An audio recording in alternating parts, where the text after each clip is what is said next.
मौजूदा जंगी सूरत हाल ते अरशाद संधू साहब ने बड़ी कमाल गल की है कि अखां हाले की तकिया है, हाले किन्ना लहू है डुलना, इस तो अगे हद केड़ी, इस तो वध के दोज़ख केड़ा।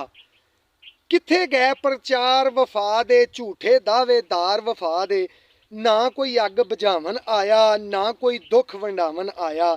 हिम्मतां नूं क्यों कीड़ी पै गई, सोच नूं किहड़े सप ने सूंघिया। गैरत किधरे मर गई होरे, ताइयों ही किस्मत हार गई होरे।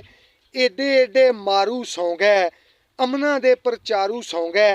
वेख के भी बर्बादी चुप ने, अज क्यों यार जहादी चुप ने। गए अज ढेर बहादुर किथे, साडे शेर बहादुर किथे।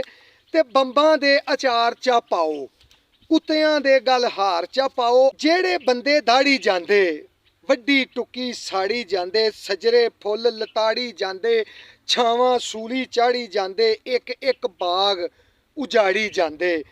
रब्बा तेनू मनन वाले इन्ने सस्ते, इन्ने सस्ते।